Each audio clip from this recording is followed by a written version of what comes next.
નમસ્કાર. આજે આપણે એક એવી કહાણીની વાત કરીશું જે કોઈ પુસ્તકમાં નહીં પણ સીધી પથ્થરો પર લખાયેલી છે. હા, આપણે વાત કરી રહ્યા છીએ સમ્રાટ અશોકના શિલાલેખોની. આ ખાલી પથ્થરના ટુકડા નથી, આ તો એક આખા સામ્રાજ્યના હૃદય પરિવર્તનની જીવતી જાગતી સાબિતી છે. તો સવાલ એ છે કે આ પથ્થરો પર એવું તો શું લખ્યું છે અને એ કેવી રીતે એક ક્રૂર વિજેતા સમ્રાટના બદલાયેલા મનની વાર્તા કહે છે. ચાલો આપણે સાથે મળીને આ પથ્થરોના રહસ્યને ઉકેલીએ.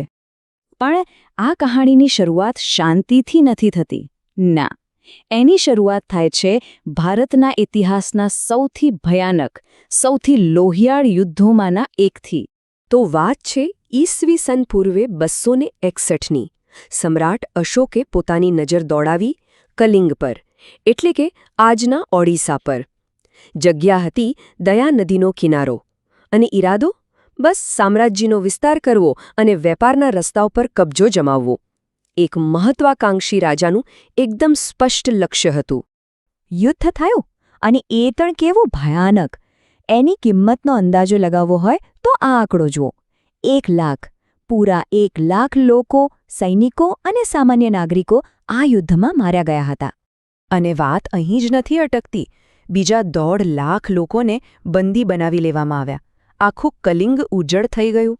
તમે જ કહો, શું આને જીત કહેવાય? આ તો માનવતાની હત્યા હતી. હવે જીત પછી જ્યારે અશોક યુદ્ધના મેદાનમાં પહોંચ્યો, ત્યારે એણે જે જોયું એનાથી એનું હૃદય કંપી ઉઠ્યું. ચારે બાજુ લાશોના ઢગલા, ઘાયલોની ચીસો. આ જોઈને જીતનો બધો જ નશો ઉતરી ગયો. આ એક જ દ્રશ્ય બધું બદલી નાખ્યું. અને બસ અહીંથી જ અશોકના જીવનમાં એક મોટું પરિવર્તન આવ્યું.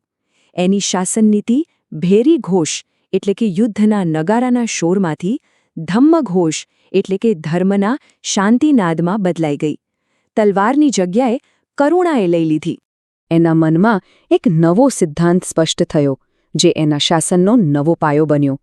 ખરી જીત તો ધર્મની જીત છે. આ ફક્ત એક વાક્ય નહોતું, આ એક આખા નવા યુગની શરૂઆત હતી.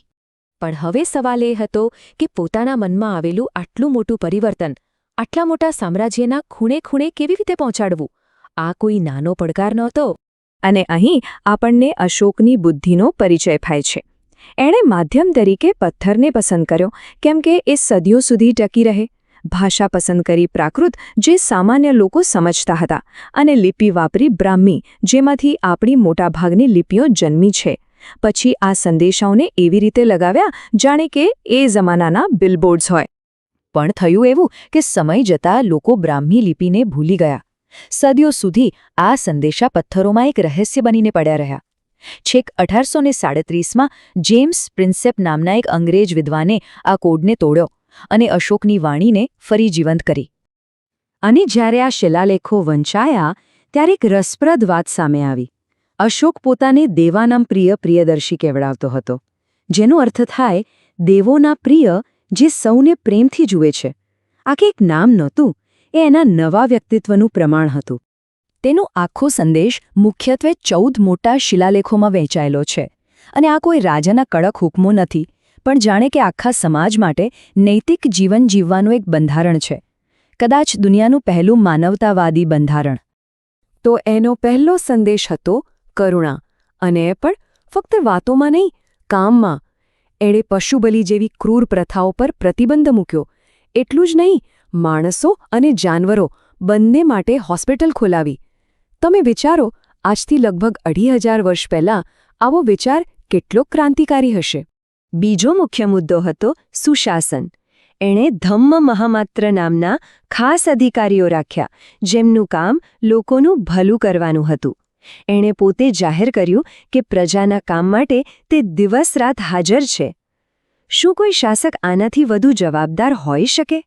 અને ત્રીજો અને કદાચ સૌથી મહત્વનો સિદ્ધાંત હતો ધાર્મિક સહિષ્ણુતા. અશોકે સ્પષ્ટ કહ્યું કે કોઈએ પોતાના ધર્મના વખાણ કરીને બીજાના ધર્મને નીચો ન દેખાડવો જોઈએ, કારણ કે બધા ધર્મોનું અંતિમ ધ્યેય તો મનની શુદ્ધિ જ છે. આજની દુનિયા માટે આ સંદેશ કેટલો જરૂરી છે ને? અને તે ફરીથી પોતાની એ જ મૂળ વાત પર આવે છે. તે કહે છે, ખરી જીત હથિયારથી નથી મળતી, પણ લોકોના દિલ પર ધર્મના કાયદાથી રાજ કરીને મળે છે. અને આ શબ્દો એ જ સમ્રાટના હતા જેણે થોડા સમય પહેલાં જ લાખો લોકોની હત્યા કરી હતી. આ જ તો છે પરિવર્તન. આનું એક અદ્ભુત ઉદાહરણ આપણા ગુજરાતમાં જૂનાગઢ પાસે ગિરનારમાં છે. એ વિશાળ પથ્થર પર ખાલી અશોકના જ લેખ નથી, પણ એના પછી આવેલા રુદ્રદામન અને સ્કંદગુપ્તના લેખો પણ કોતરાયેલા છે. એક જ પથ્થર પણ ભારતના 3 અલગ અલગ સુવર્ણ યુગની કહાણી કહે છે. અને આવા શિલાલેખો ખાલી ગિરનારમાં જ નથી. અફઘાનિસ્તાનથી લઈને દક્ષિણ ભારત સુધી આ પથ્થરો આજે પણ ઊભા છે. એ એક એવા રાજાના શાંતિના વારસાના મૌન સાક્ષી છે જેણે હિંસાનો ત્યાગ કર્યો હતો. તો અંતમાં એક સવાલ. આજના ભાગદોડ અને સંઘર્ષથી ભરેલા વિશ્વમાં અશોકનો આ 2300 વર્ષ જૂનો શાંતિ, કરુણા અને સહિષ્ણુતાનો સંદેશ આપણા માટે કેટલો મહત્વનો છે? શું આપણે એમાંથી કંઈક શીખી શકીએ છીએ? આ જ વિચાર સાથે જ હું તમને છોડી જાઉં છું.